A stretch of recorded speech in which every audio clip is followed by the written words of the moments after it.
World chess champion Jose Capablanca once said, "In order to improve your game, you must study the endgame before everything else." Now, this particular endgame against Tartakower in 1924 has perhaps been studied more than any other endgame in the history of chess. It's a perfect demonstration of the power of piece activity and piece harmony in the endgame.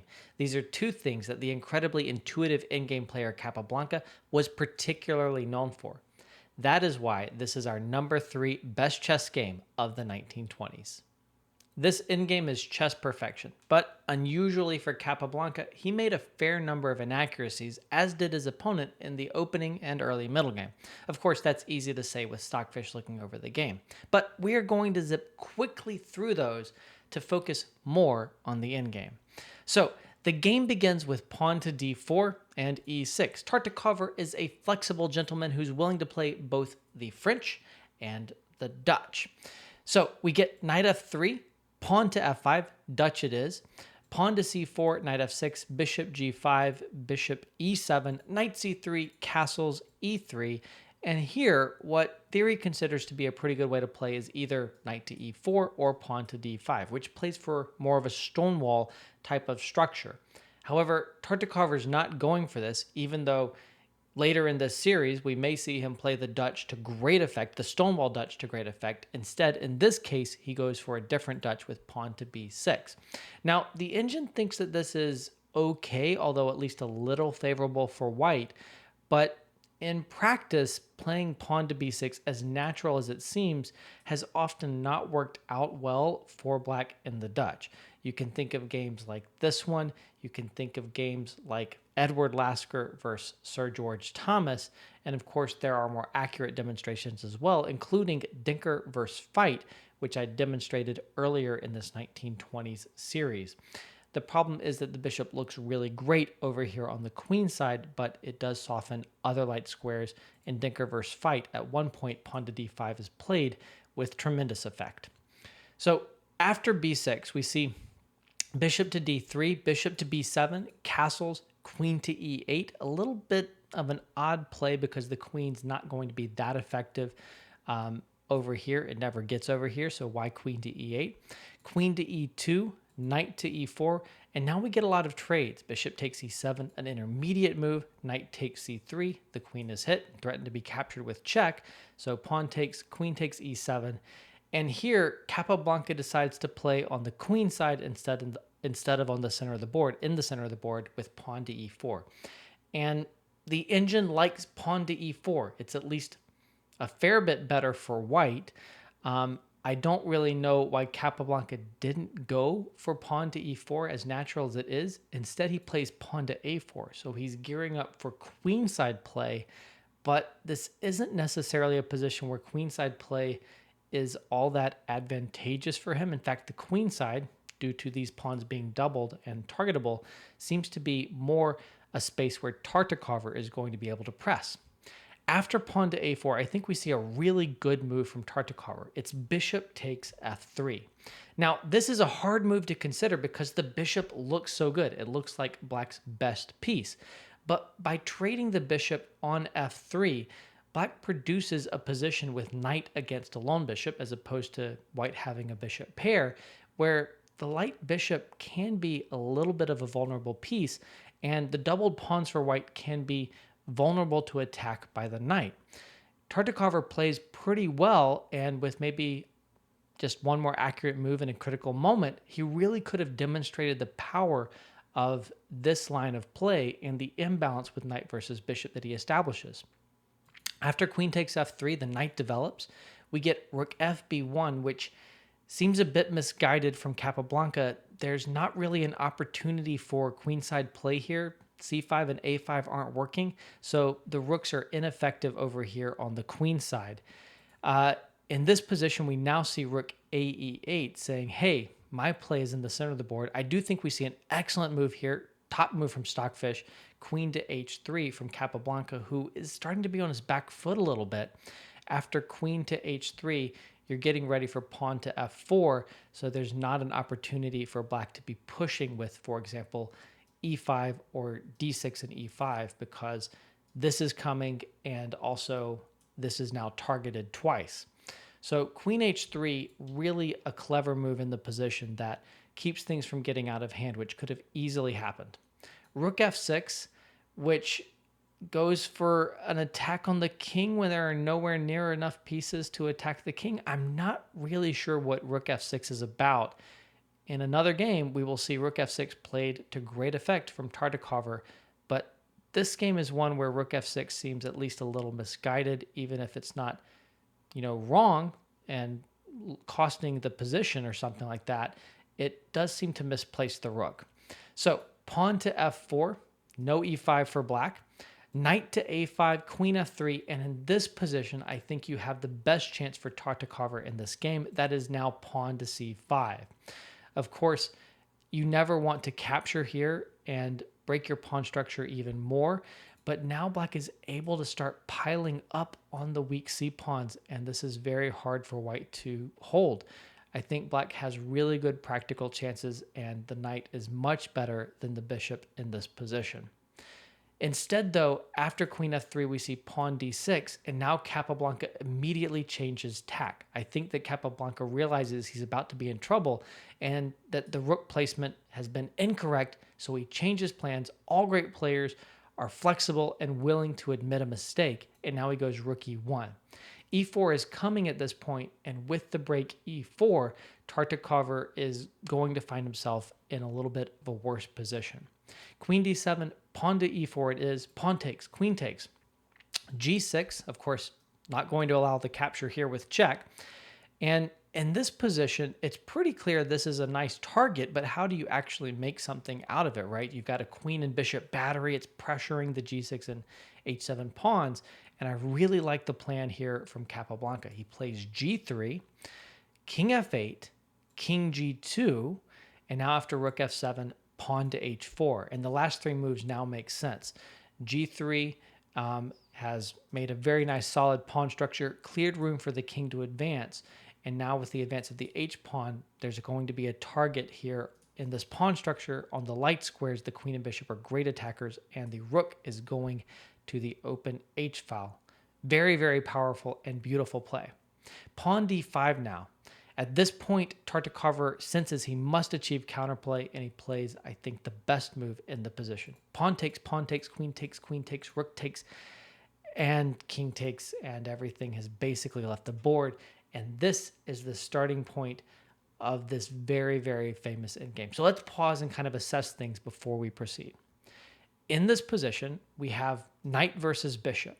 Now, in the middle game, the knight was actually better than the bishop in a lot of cases, but not so here. In this case, with fewer pieces on the board, a more open position, the bishop is clearly better because it can play on both flanks. And it's really putting a lot of pressure on these pawns over here, and after pawn to h5, there's going to be a clear weakness to target. The other thing is the rooks. And in any case, when you have rooks in an endgame, what really matters is the activity of the rooks. You might be focused on the open e-file. A lot of beginning players would play rook e1 check here. That's not really accomplishing anything. You can't invade on the open e-file because the kings for both sides are too close, preventing invasion. The only point of an open file really is to invade. Maybe that's not quite true, but in a lot of cases, basically the point is to invade. And so this rook is going to this file where there are going to be targets and points of invasion. As a result, there's a significant advantage for Capablanca. But Tartakower does have some counterplay. It is based on attacking the one weakness in the white position, the c3 pawn. Attacking that is going to be very annoying. Capablanca's solution? Just to sacrifice the pawn and further his own play. So, pawn to h5. Of course, you're never capturing this. You might be like, I'm winning a pawn, but not really. Rook h1, the pawn will fall, and then this pawn will fall as well, or d5. So capturing on h5, no serious player is going to make that mistake. Instead, rook f6, defending the g6 pawn and getting ready for this counterplay. Pawn takes, opening the h-file. Rook h1, getting ready to invade on that open h-file, king f8, and rook h7. The rook is very, very powerful along the 7th rank. You've probably heard that rooks are at their best on open files and along the 7th rank. In this case, there are 2 reasons that rooks are effective on the 7th rank, and both are perfectly demonstrated in this game. First, a lot of your opponent's pawns are on this rank. They started on this rank. Some of them haven't moved yet, so you have natural targets, and you can often just devour them. That's going to happen in this game. Second, a lot of times you're trapping your opponent's king along the back rank, which creates all kinds of dangerous mating nets and other tactics. That's also going to be demonstrated in this game. If you've seen this game and you don't understand the power of the rook on the 7th rank, then I don't really know what to tell you. This concept just doesn't seem to be able to stick for you. Great rook. Rook c6, attack and defense. So this is very, very resourceful from Tartakower. At this point, the computer's strongest move is rook d7, saying, hey, you can have c3, but I'll take here and I'll make connected passers. And attacking the d5 pawn is very effective, good winning chances for white. Instead, Capablanca goes for g4, which seems great. This works out great in the game, but it does allow a computer defense. That is the move knight b3. Very understandable that Tartakower did not see this.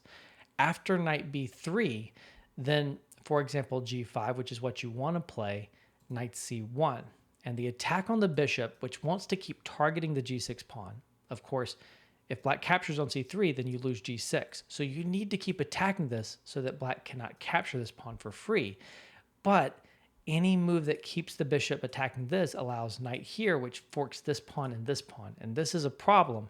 And as a result, there's enough counterplay to draw the game for Tartakower.